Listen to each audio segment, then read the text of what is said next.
can improve the quality of human life rather than make it somehow worse. The hard part is building the relationship and creating the platform for intuitive engagement and sustained engagement. And what we need is people who care about people, about relationships, about emotions, about life, about living. I was thinking about the priesthood of coders and breaking down those barriers is something of a reformation in some ways.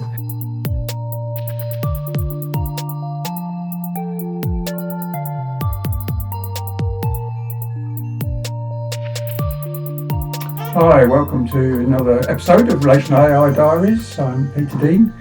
My interests are in new media technologies, theory and practice. My doctorate is in education, and in that area I'm interested in critical discourse analysis. So wherever I see language, I see power.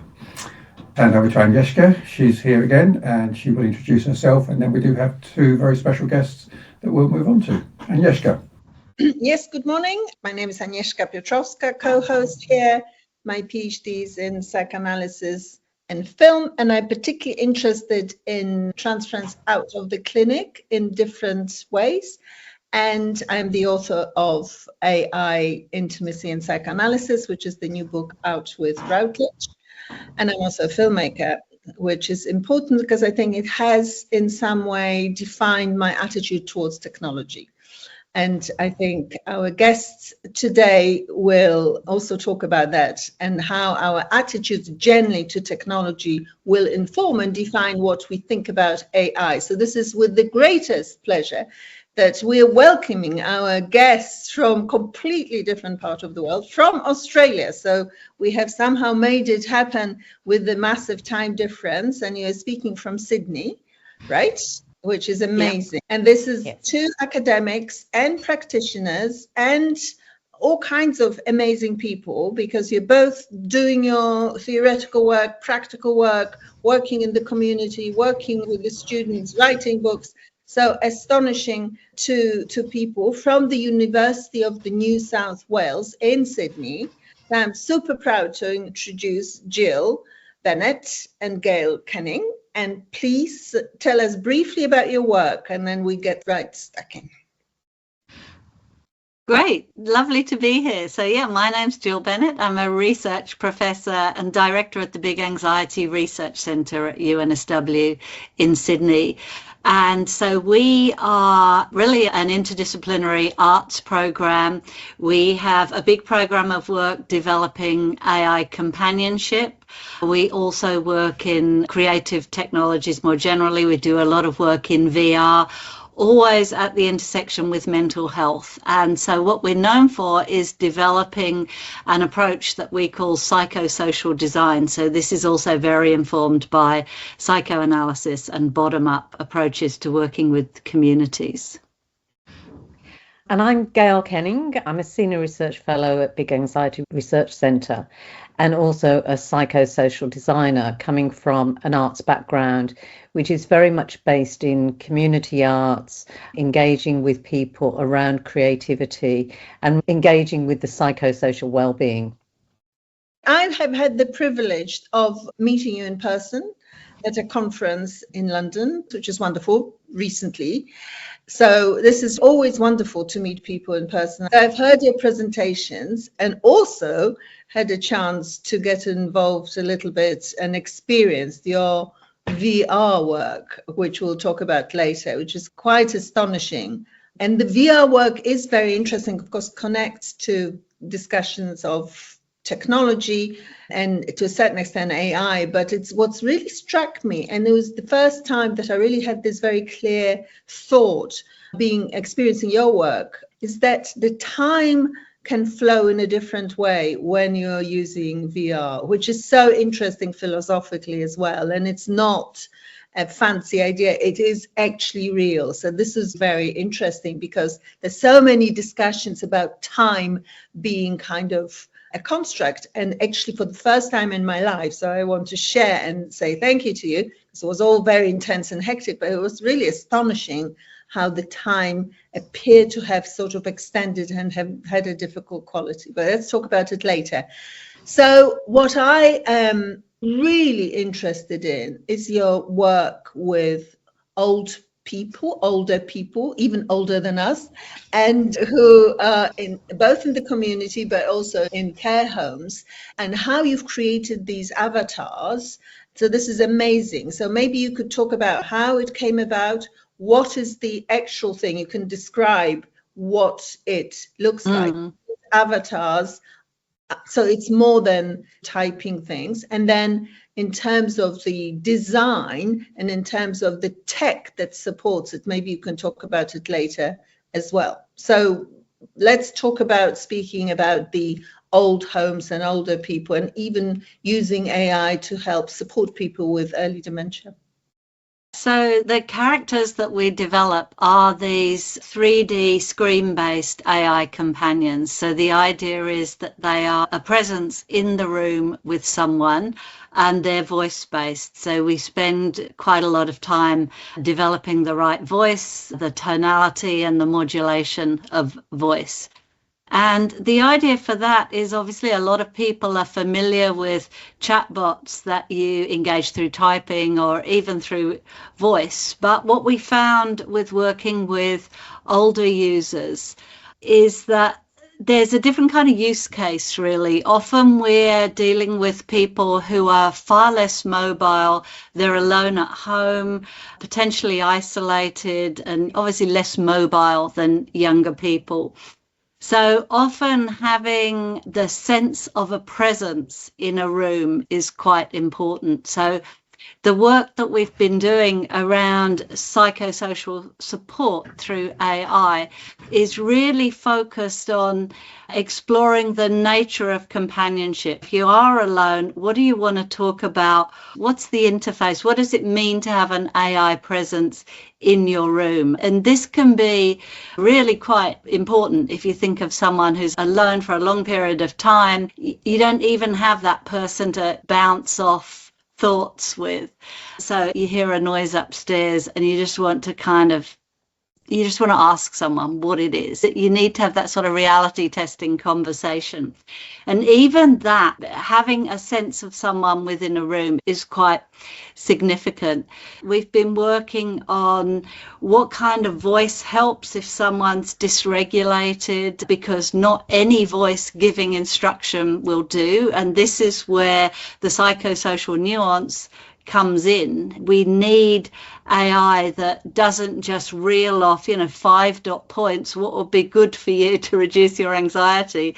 It's holding the conversation and being able to do that in real time. And we've been working with people in aged care, people with different stages of dementia and mild cognitive impairment, as well as people who are alone for various reasons, perhaps, in a process of grief. So there's a desire for conversation, not necessarily conversation with friends, but a conversation that allows for processing of complex emotions and feelings. So all of those things we've been working on with potential users. In fact, we don't develop a product in a lab, we work on it with potential users always. So I'm interested in the process because in any kind of therapeutic space, I mean, the involvement of the users in the process of developing whatever you are and feeding back into it, that there's so much around AI ethics. This is obviously a place where the ethical implications are, must be front and centre. So I'm interested in how you go about the ethical process. I mean, it must be there. I think what we find, because we're not putting ourselves absolutely as a therapy that's being offered by avatars, but there are undoubtedly therapeutic outcomes. And that therapeutic outcomes are the same therapeutic outcomes that we might have of walking to the beach and getting place to breathe and think and to reflect. And I think that's something that's really important here, is that what the avatars do mainly and the companions do is allow people that time and space to reflect on what they're thinking and what they're feeling. And in a way, it's testing it with the companion. So in terms of our ethics and how we engage with that, we engage in the same way often we might do in creative activities with people that explore depths of feeling, explore emotions, and it's working through that type of engagement. So we are taking companions into aged care spaces. We're working with people with dementia. We certainly have ethics approval for doing this, but so much of it is about taking companions into the space and seeing what people need at the time. So we don't necessarily go in and say, here's a program and this is what we're going to do.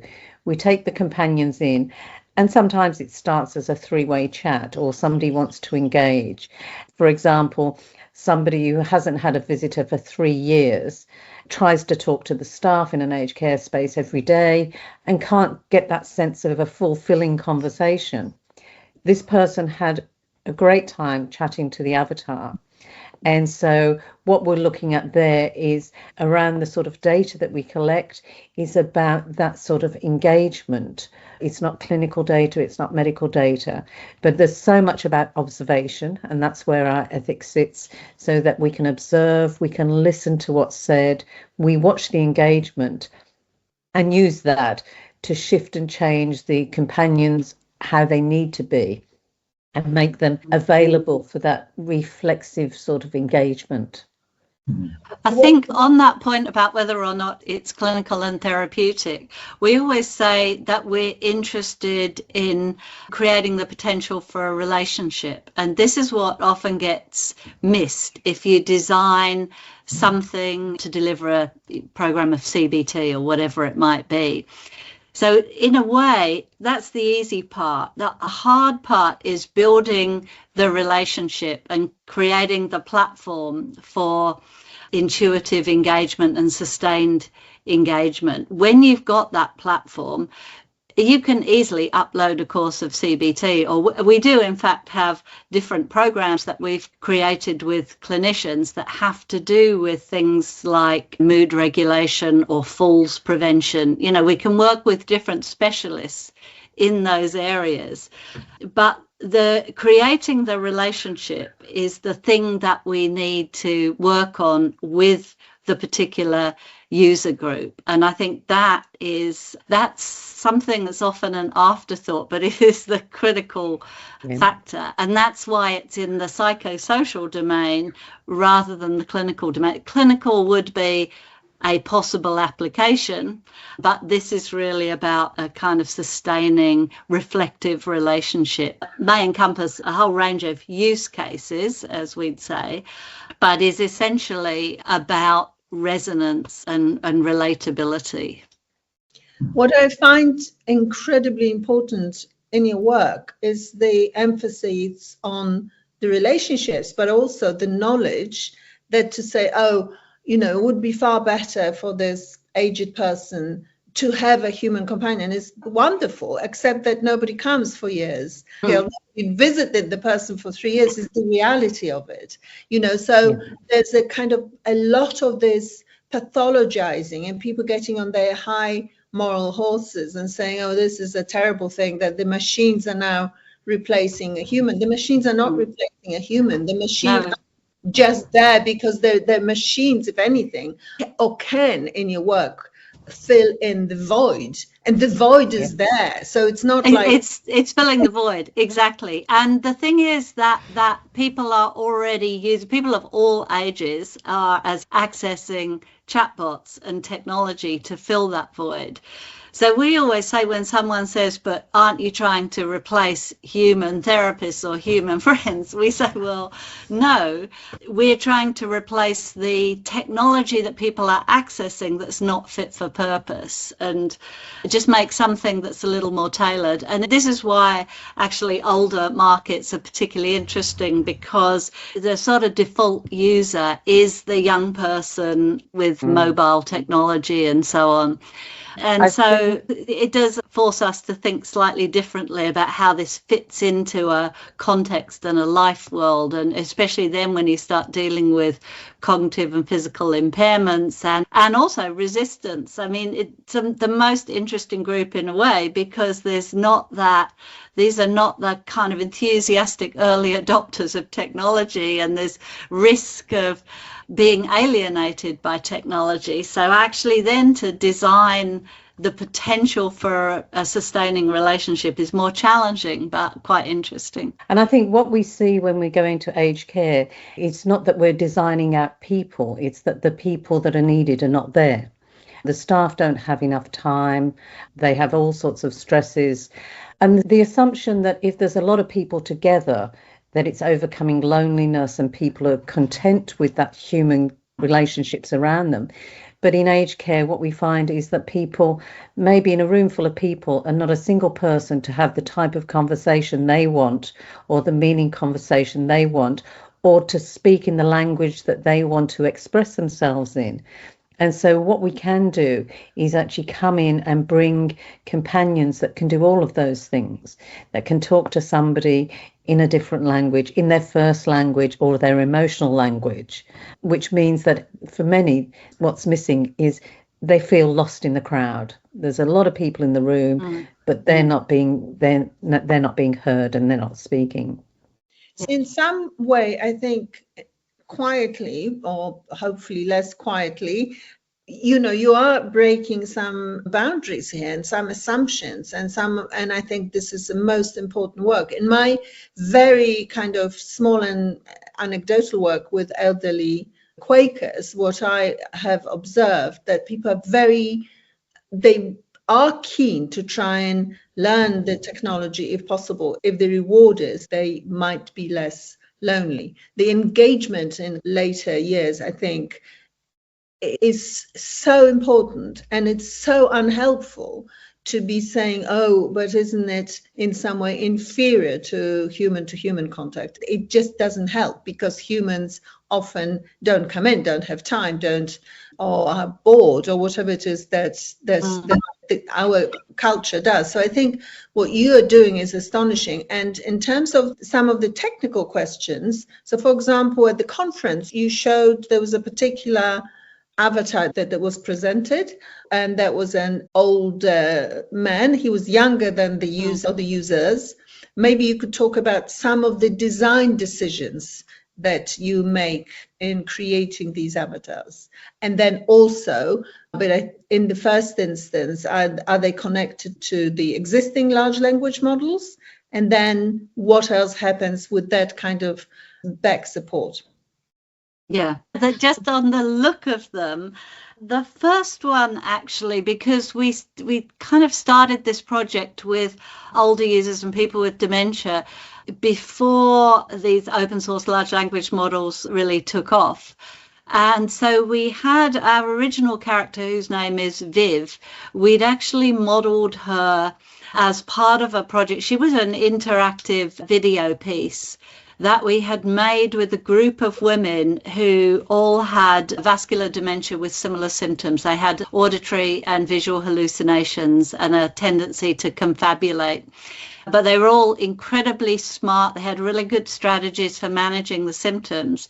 And they wanted to make this piece with us in order to correct some perceptions and the way that behavior changes. If someone hears you have a dementia diagnosis, they immediately treat you as if you're a child and want to kind of fix and step in. It's very difficult for people to find a way to be with dementia symptoms. So this piece was really the creation of a composite character that drew on these. It was a verbatim kind of theatre piece, really, like the original text came from these women, but it was put together in a way that was quite affirming. So you're inside this woman's head, essentially, inside her perceptual world, you're inside the hallucinations, but she kind of takes you through the whole process in a way that is beautiful. It's quite poetic, but you realise that she knows everything, you know nothing, and you're not quite sure where you are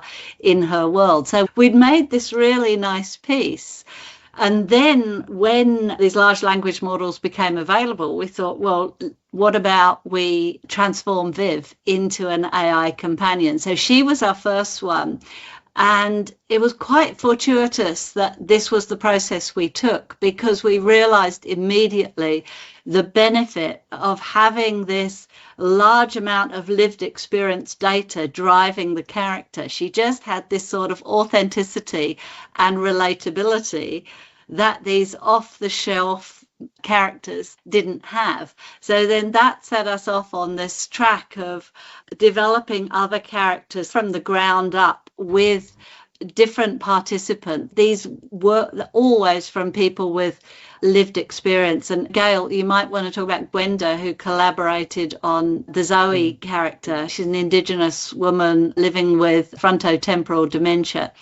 And she's been just fantastic, not just in the collaboration, but she, back to your other point about people telling us what they want. She came with us when we testified there was a parliamentary inquiry into loneliness, and we spoke about the value of AI. And of course, there are all these senators in the inquiry, assuming that this was very much second best and that, it was really a really dodgy thing to palm people off with AI.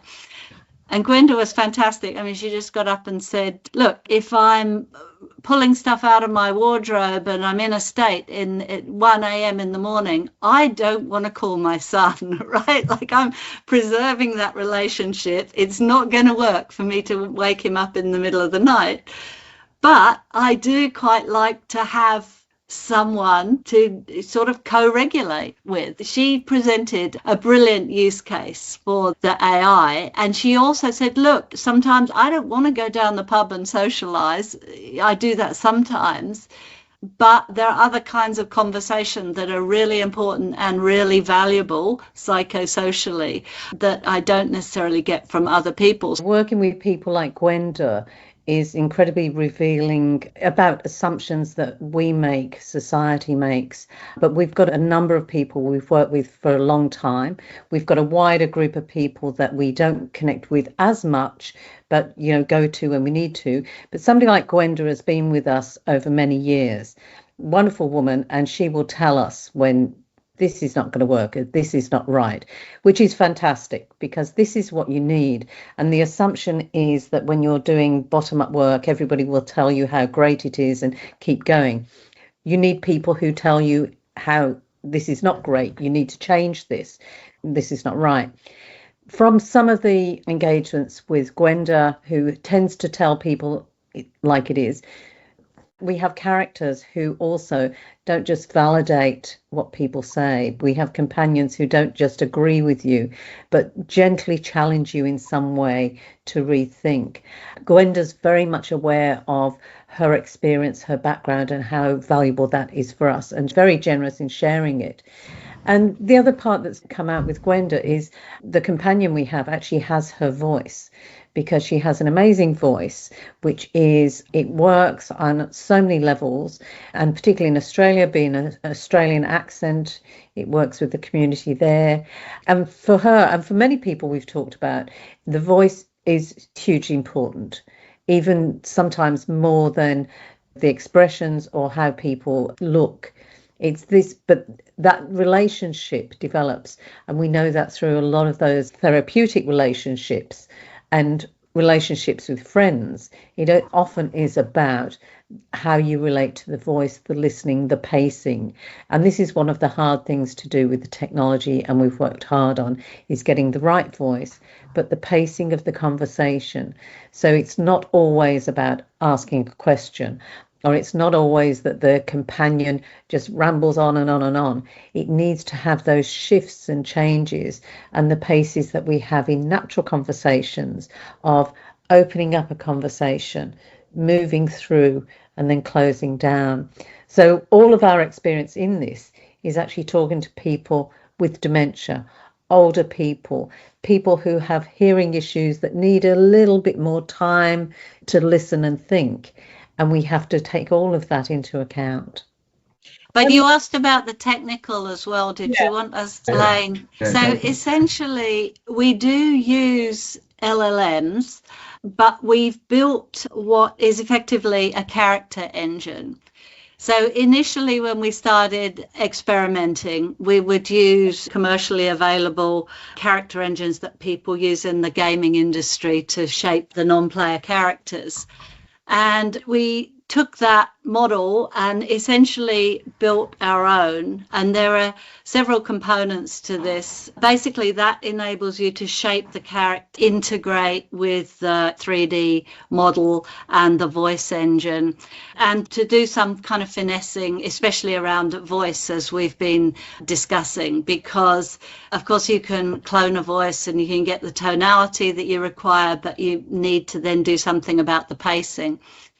And then the other part of our sort of proprietary system, we have an AI module that our AI team created that enables some more kind of elaborate processing in terms of the way that the knowledge is contextualized and the character's able to plan. And we started work on this at a time when all of those commercial apps, you know, like Replica and so on, just were, and perhaps still are, essentially just a kind of reactive chatbots that react to the last thing that you've said. Now, of course, some of them are developing memory capacity now, but the problem with this was the over-validation and the lack of any kind of critical framing or ability to sort of gently challenge the character. And to do that, you need some technique. So obviously we can train the character in technique,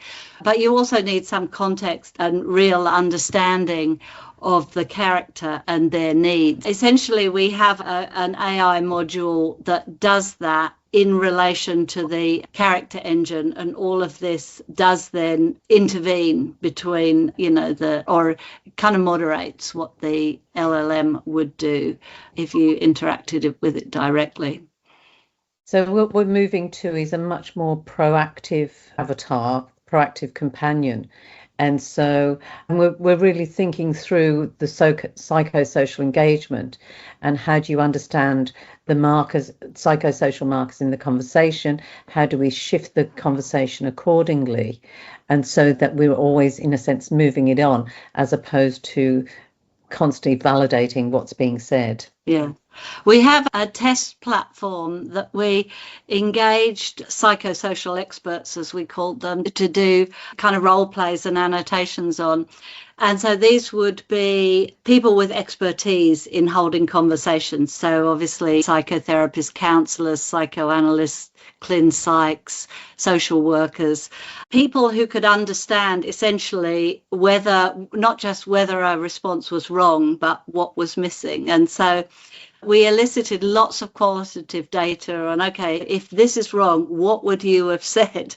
And so we have endeavoured to program that qualitative data as part of the training. And so we see this as, we have tried from the start to sort of move away from the more sort of procedural CBT technique, which is fine, but this is a technique that is relatively easy to code because it is procedural.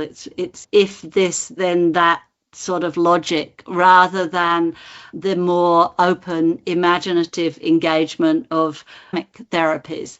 So we have always tried to push into this more open-ended conversational territory, understanding that at a certain point it resists coding, right?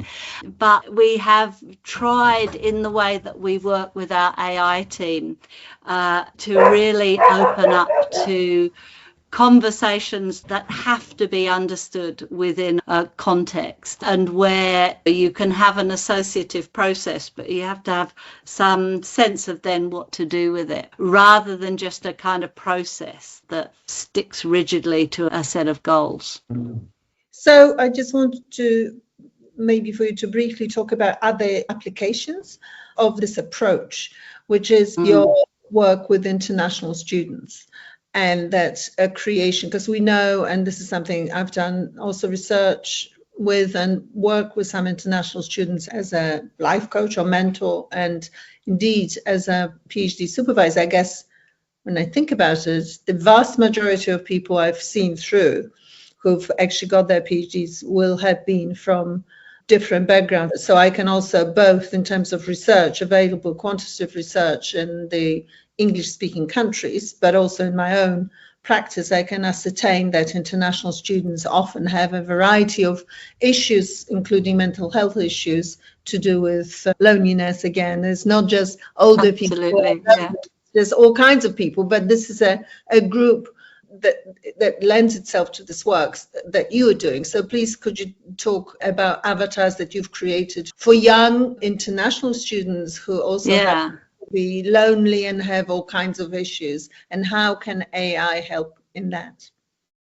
Yeah, we have 2 Chinese Mandarin speaking avatars that were created with and for our Chinese international students. And so I have to credit here my wonderful PhD student, Wei Wang, who is herself a Lacanian analyst.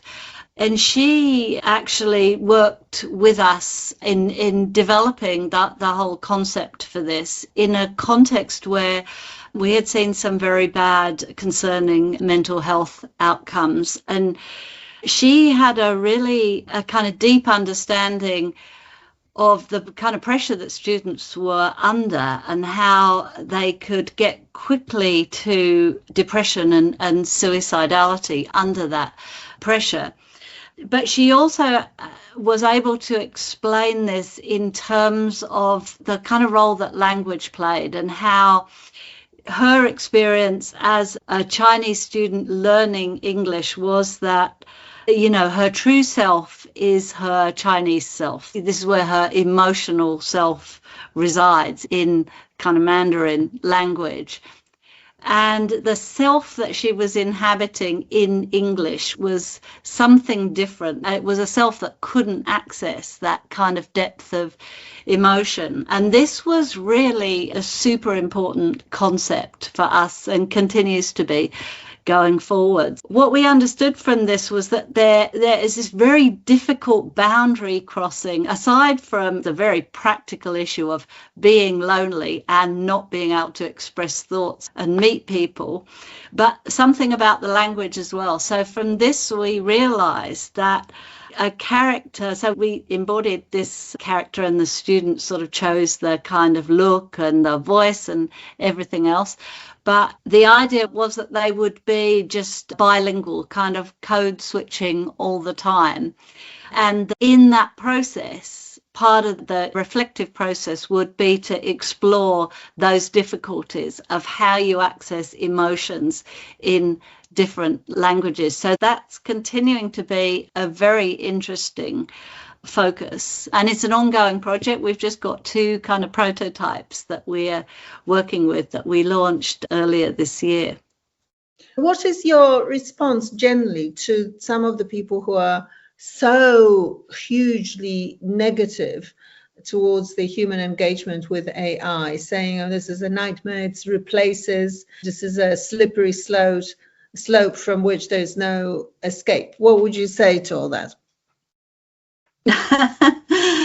One thing we say is we are not kind of proselytizing for AI and big tech. We don't necessarily want to convert people. A lot of the critique is true. It's very concerning. However, this idea that we can just opt out is also problematic. So the communities that we work with, young people, and in fact, the Chinese students are a really good example. They all access AI. And the standard of support that they receive from AI when they're lonely and don't have humans to talk to isn't always good. So our aim is really to work with them to make sure they have the tools and the engagement that they want. I think there is a kind of fear that you go over to the dark side and then people imagine that we're just feeding addictions. People will stay in their room and they'll never come out. But there's no reason why you can't build these responsible, ethical AI companions in ways that allow for greater integration. I was thinking when we were talking about the aged care example, actually, an interesting point is that our collaborators, the aged care facilities that work with us, are definitely not those who are really keen to automate everything in this hands-off way.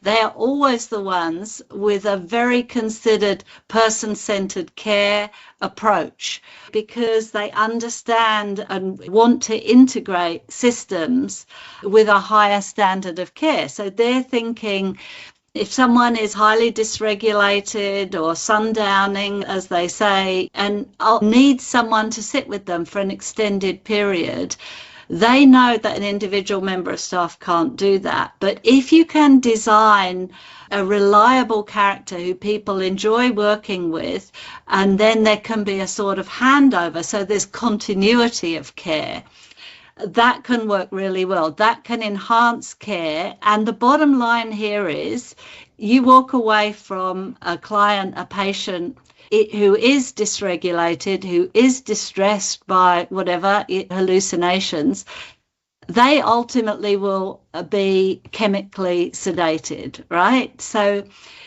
we're actually operating in a window where quality of life can be extended, face-to-face or let's say talk-based care can be extended, talk-based support, before other interventions need to be resorted to. I think also, I mean, it's so important. It's like it can't be overemphasized, because what you just said in passing, which I've never heard this expression before, that when somebody's sundowning, you say, I mean, nobody, first of all, a human being, you have to, this is in our current culture, the expectation that somebody, even your loved one, would sit with somebody who's sundowning for hours and hours and hours. It's simply doesn't happen. It can't happen. It does not happen. If it's, a day, maybe, but if it's sometimes the sundowning goes on for weeks, obviously. Yeah. And then it's a real contribution to, I think, as you're saying, your contribution, and people who believe in, like myself, that there is a role for relational AI. I think it's something incredibly important, because it can improve the quality of human life rather than make it somehow worse. And we were discussing it at the conference, maybe because Culture is sitting on the other side of the world in Australia, you are talking about it in this open way. Whereas in the UK and even in Europe, I'm sitting in Poland currently, and there is this astonishing fear, which is of course super unhelpful. So I think your work is incredibly important in all that. I think there's an important aspect that often we're hearing, certainly in mainstream media and in the discussion of AI, that there's the jump to the replacement argument. If we talk about bringing avatars in, they're going to replace people. It feels a very lazy discussion, that it's too easy to go to the replace. Let's have a look to see what else can happen. If it's not replacement, what is it? And we can start thinking about that. And so, again, it's not about replacing visitors in aged care. Often there are none. And as you say, with the example of sundowning, there are not people there to sit with somebody for hours, days, weeks. And so we really need to start thinking about who's involved with AI.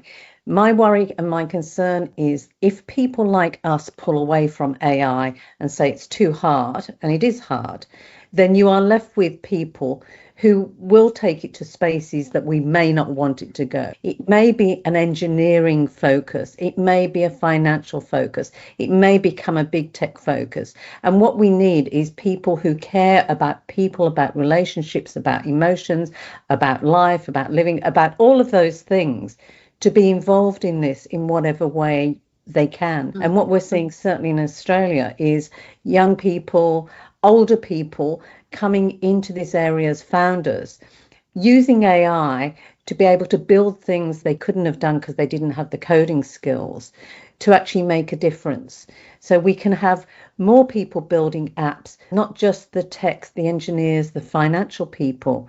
We can have people who are actually working in care one day, knowing what it's like to look after somebody in a care environment, and then working with an app the next day that they think could fulfill a need.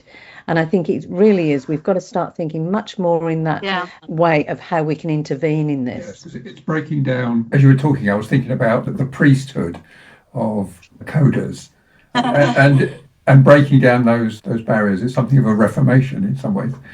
Yeah. Because it's kind of democratizing access to things. So people who've got ideas and applications and that, where there has always been a barrier, and you've had to go to somebody else who held, the magic powers to bring it about.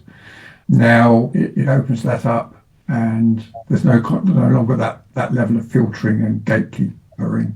And I think it's interesting with the into mental health sector that there is, there's a fear there as well around AI therapy being outsourced or deprofessionalized. And I think firstly, it's important to distinguish the therapy that you can, or the psychoanalysis that you can only get from a human. But there seems to be an opportunity for something else entirely that doesn't need that kind of gatekeeping, which is upskilled conversation in everyday community spaces. So I always think about it, like in Zimbabwe, they trained up grandmothers to do those conversations on park benches on the basis that you would never have mental health provision for everyone. And so I think if you can skill up AI to operate safely in everyday situations, so where therapy doesn't go, there is no provision, that's incredibly valuable. But I think that's partly comes to some of the ideas around guide rails and safety, and for so long they've been driven by the technology and what the technology needs, or what the finance needs, or what data protection needs, as opposed to what we need when we engage with AI, which there's always going to be a level of risk, but the guardrails need to be appropriate to who we are as human beings, not necessarily financial corporations and litigation. Also, what is exciting for me, because in terms of because my work on technotransference assumes that it can be a positive experience. Rather, what is quite interesting is that people who haven't actually read my book or my articles think that this technotransference is close to what they would call some AI delusion or AI psychosis, and not at all, because transference will kick in in any situation in which there is a machine and a human. My transference kicking in with you guys immediately, thinking you're amazing, and it's and it's wonderful, and I can feel how exciting it is. And of course I want to work with you and be involved in it, because I feel there's this courage and boldness in your thinking, which maybe comes from, as I mentioned, a physical space of being elsewhere, that you were free to think of these ideas and then go ahead and implement them without being scared of what even other people say. So I think it's absolutely fantastic. And then I want to then go this segue to your VR work, which at the moment, and talk philosophically, talk about it. What I am talking about here in particular is the experience I had being in this log. Can I just say something about transference before that? Yeah, go on, talk about when you said that last point, I also wanted to say why we really need the concept of technotransference that you have elaborated for us. I think at the moment there's a desire for regulation and measures and studies and RCTs, all good. We need to stay with the relationship and understand what's happening. But the kind of evaluations we're seeing are often quite cursory. And even when they're not, they tend to be psychometric. So we monitor a group of people and then essentially measure at the end whether they're less lonely. Now, we are very interested in psychosocial markers and mood shifts and all of that. By all means, collect that data, but asking people, it's very easy to make people less lonely after a given period of chat, right? They almost certainly will be.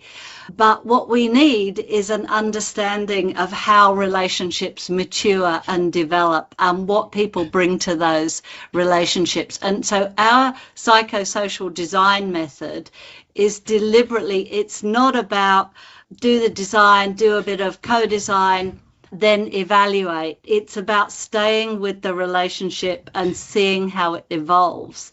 And I was also thinking about the replacement argument. I was thinking then that some people have come to us and said, can you make a sort of facsimile of me because I'm unable to visit my aging parent in aged care?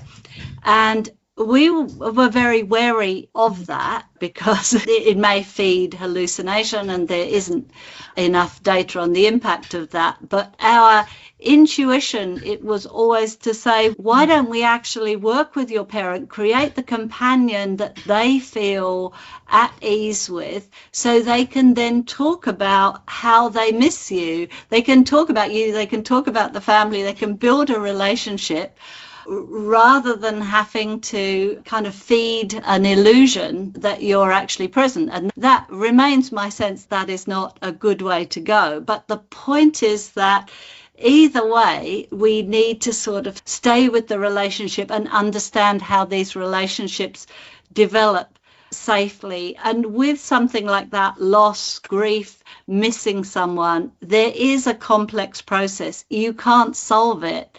A human therapist can't solve it. A grief book can't solve it. It's a question of putting in place relationships that support people in productive ways to go on working through worries and feelings of distress. And that, to me, requires a more complex framework than a kind of fixer approach.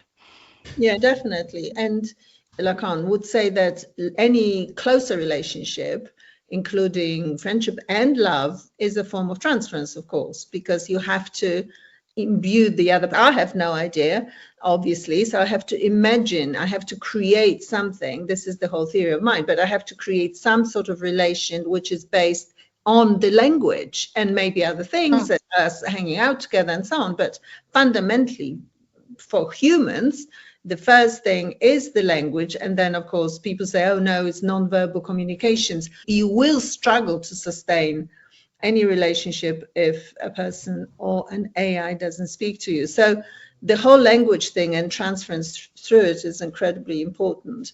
But in fact, your VR work, it takes it out of the language and it's a different thing. It's an experiential thing.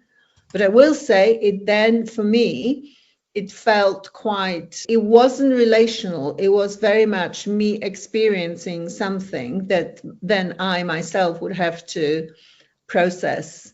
And so from the point of view of the work we've been talking about, it probably would be quite dangerous, risky to be involving somebody who already is struggling with their relationship to the world to then be using VR. Yeah, I mean, again, it depends on the context, the delivery context, and how you make the piece available. So a lot of our VR work has, in fact, been developed with communities where there is quite significant trauma. And all of our work that we do with communities starts with asking people what they feel, what they want to change, and then working through a process. So we give them a tool that essentially does the work they want to do. So it's always about some kind of anxiety or dysregulated process. But that said, not everything is just kind of posted on the App Store and you leave people to do it alone in their bedroom. You know, we have a lot of relationships with, for example, we work with traditional healers in the central desert of Australia, very much facilitating their vision. And we have a beautiful piece that was about the man who gets stuck in a log. And this is really, it's their story, it's their metaphor for this experience of alienation. So in the VR, you're stuck in this log, you peer through the holes and you see these beautiful vistas. It's in the middle of the central desert near to Uluru.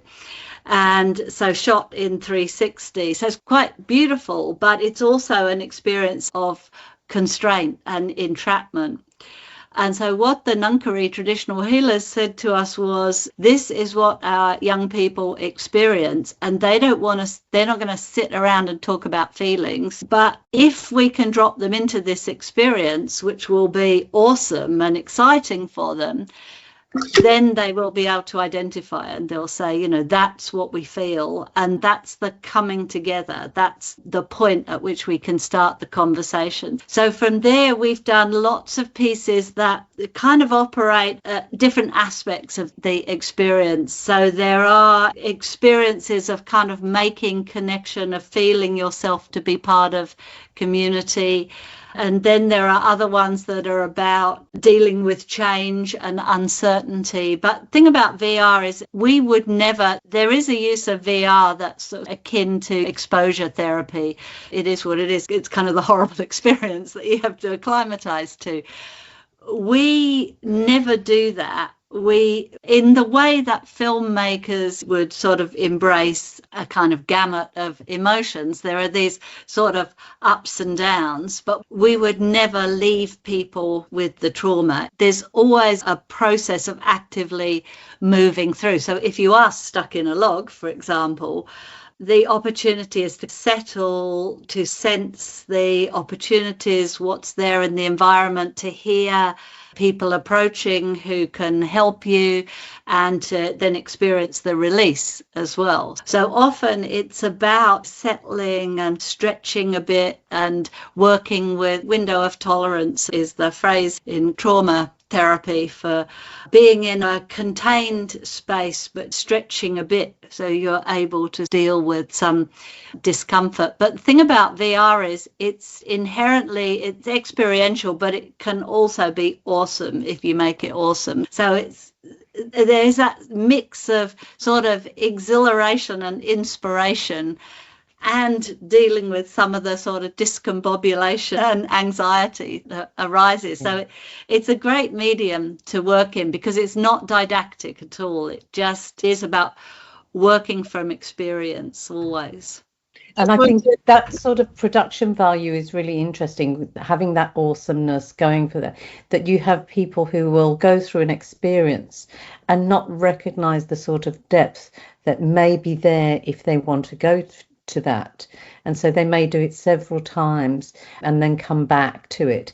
But in a sense, it's a space that's available for them to use in whatever way they're able to, whatever they're ready for.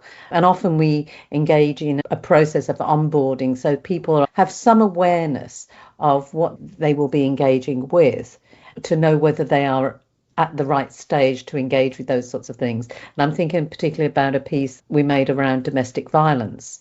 And always we recognise that's not for everybody. It may not be the right time in their experience. But the people who were most concerned about that particular virtual reality piece were not people who had experienced domestic violence, but who may be working in the space or family.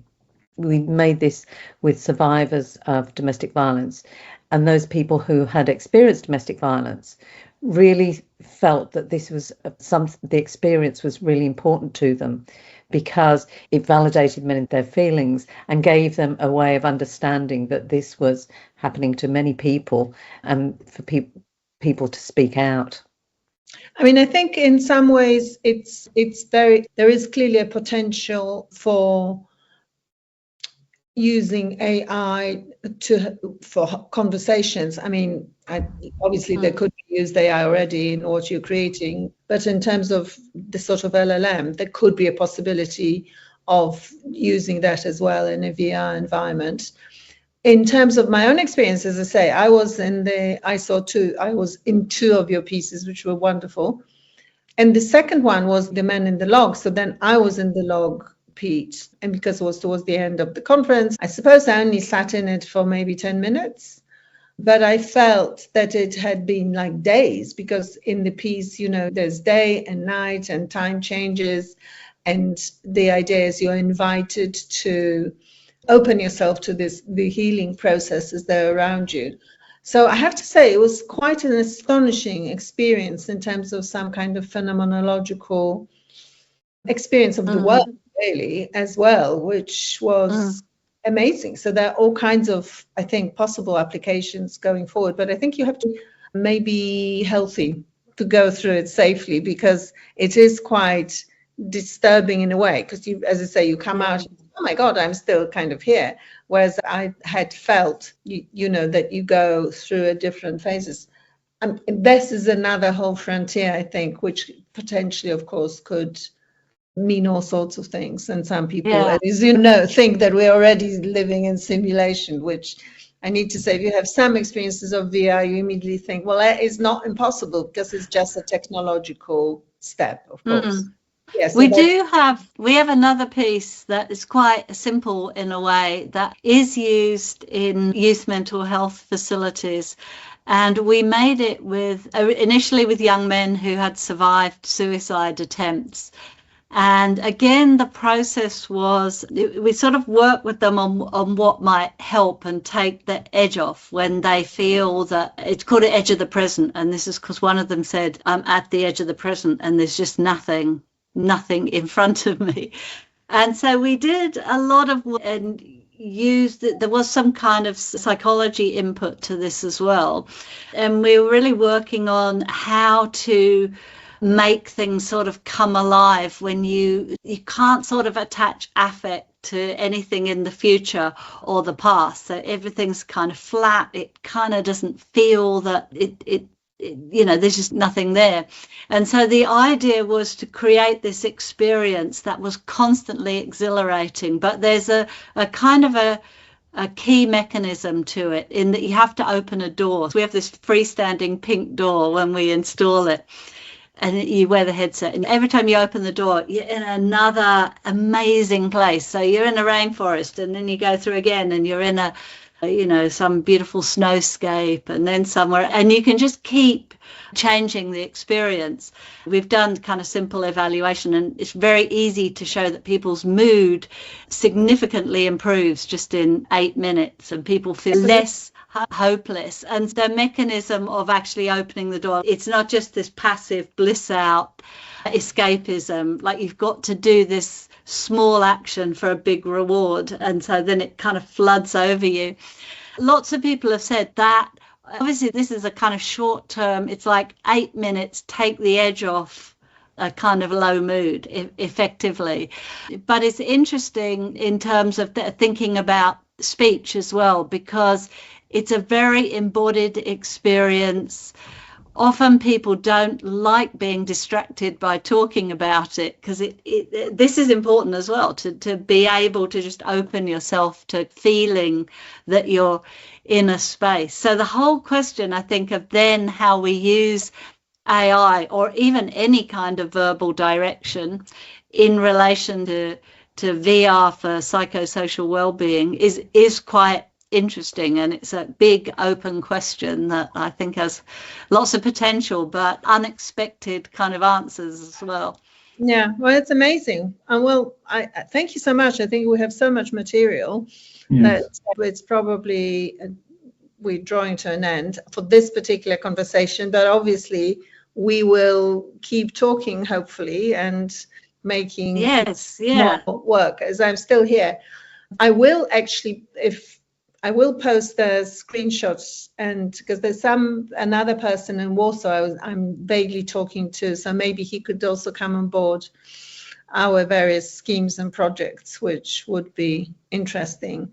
So it's amazing. I'm very late for another meeting, so I'm going to have to go. Oh, of course. Yes, we'll talk again. Nice to meet you, Peter, and catch up again. Oh, and also please do read I would be interested in your views on my short story, because it's direct. Yes. This particular one is directly inspired by your by your work, actually. No, definitely. I will respond. I've just been caught up with grant writing and all of the sort of things that we come back to. Yeah. And I'm trying to fix up for a way to do reading your book. So she wants to do a review, and we'll find somewhere to do it. That's I'm sure she could do it for Free Associations, but which is a different publication from New Associations. Yes. For sure. But we can maybe find somewhere better. I don't know. We'll see. I don't know what's better. I mean, Free Associations could be, because it's open access as well, but it has a particular following. But also, I mean, we can see. But also there are other things. I mean, it's interesting. Lots of things to talk about. So we should try and meet again. For sure. We will, yes, indeed. Thank you so much for your time. We want to try formally